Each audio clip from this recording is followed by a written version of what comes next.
house is owed $140,000. That's what the homeowner tells me. I said, well, do you have a second? They say, yes, we do. Second's owed $40,000. So if you want to fill these blanks in so you can go back and study and have an even clearer concept of how this works, feel free to.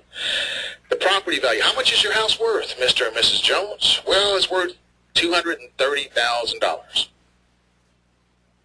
Of course, you want to ask them, how did they come up with that number? If they came off the top of their head, you should verify it. If they say, well, I just had an appraisal 2 weeks ago, then you can understand that they are pretty accurate. Okay? And you ask, does the house need repairs? And they say, no. House is in perfect condition. Again, if they say it needs some repairs, well, how do you know how much repairs it needs? Well, I guessed. Or I had a contractor do it. These, again, are things that you can ask to get more specific about the property. And then ask them, what do you want to do? Well, the advertising that we're running, the newsletter that we're sending out, 9 times out of 10, the people are calling are going to be people that want to stay in their house. Yeah, I want to stay. Okay, good. Well, we can help you.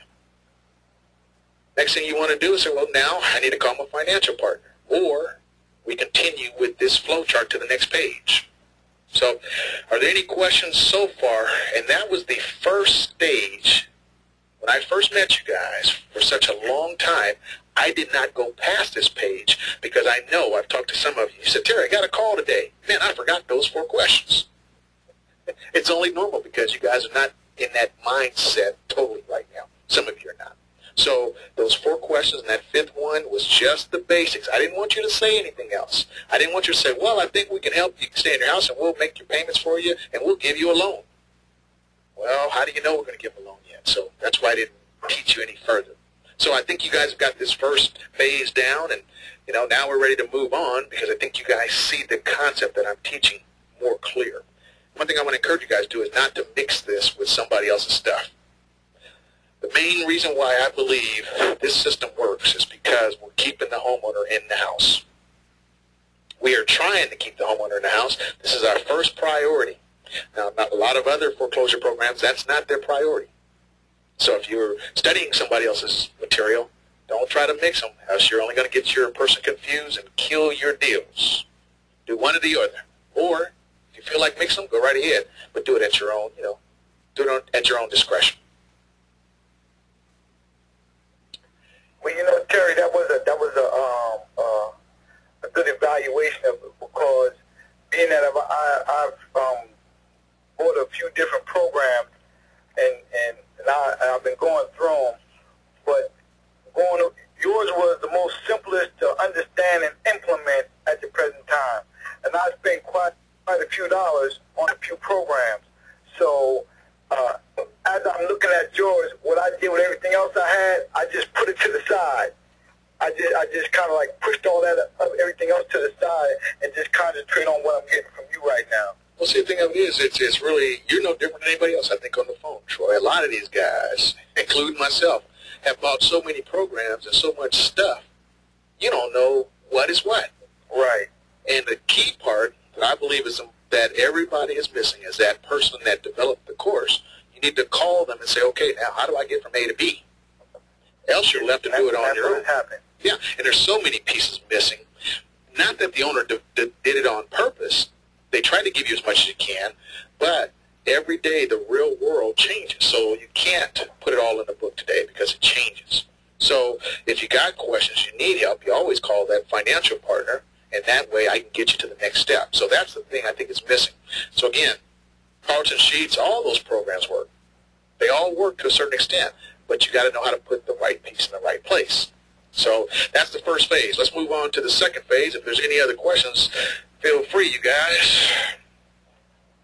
All right, so phase 2 is really, it's really kind of funny because all I'm doing is finding out what do they have.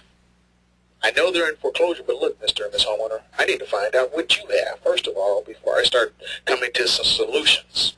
Now, since I mentioned that word solutions, how many solutions are there to helping these homeowners in foreclosure? 5. How many? 5. 5. Anybody else want to guess? It depends on the situation they're in. It depends. Definitely depends. Now, I like that. I set you guys up. I wanted to hear 5 because I want you guys to understand.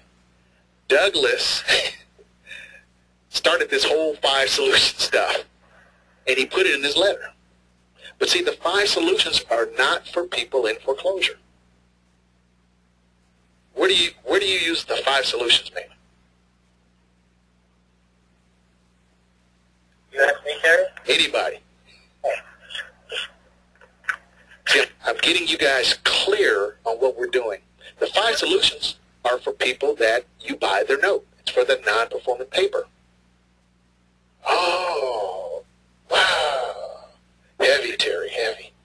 Heavy. I didn't know that. So, again, I'm teaching you 2 different systems. You got the foreclosures and the non-performing paper. The paper comes from a person being in foreclosure. So remember, separate the 2. So there's many solutions to helping a homeowner in foreclosure. It just depends on the situation.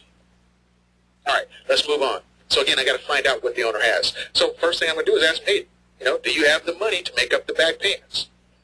And it always amazes me. No, I don't have it. If I had it, I wouldn't have called you. Okay, duh, I understand that, but I just want to see if you had any money. So, well, I'll say, well, can you borrow it from family? How about some friends? Can you go out and get financing? No, no, no, no. All right, well, what that lets me know is maybe their credit's bad or there's no equity. If they can't borrow the money, that tells me they're one step from me telling them they got to move out of their house. They got to leave the house. One of the most difficult things you guys are ever going to do is tell a homeowner that they can't stay in their own house. Man, that's going to eat you up. But after a while, you'll realize it's the truth. Why let somebody borrow money if they can't even make the payments that they have? And if you do that, boy, are you going to regret it. You're going to lose your money, and you're going to be awfully mad. So I'm trying to keep you from going to that bad seminar. So again, if they can't borrow the money, if they don't have it from a family member, most people will say, well, you know what, I don't want to go to my family. And I understand that. That's okay. It might be a pride thing, or they've already borrowed too much money and they haven't paid it back. So you guys are judging for yourself where this person is at. Okay? So then I go, well, I'm at the bottom here. What about if I was to get those back payments made? If I made those back payments, can you now afford to make your monthly payment? They go, nope. That's another sign that I got to tell them they're getting close to moving out of the house. You got to move. So again, if I was to make those back payments, do you have enough money? Here's the third part of this. Let me go back and rehash it again. They can't borrow it. I got to put myself some notes here. And this flowchart, I haven't gone through it all the way, so there may be some changes and adjustments. So you guys make those changes as we go. So again, they can't afford it. They can't borrow the money, I should say. They can't borrow. The second phase is, well, if I was to make the back payments, could you then make your monthly payments? They say no. Now the last one, that's when I know they can't afford the house. If I say, well, if I was to make the back payments, and assuming you could go ahead and make your monthly payments, do you have enough money left over to pay extra on the loan that I'm giving you? It's almost like what you did, Manny. It's very similar. Okay, homeowner, can you afford to make your monthly payments? And if you can, then can you make some extra monthly payments on the loan that I'm going to let you borrow the money on?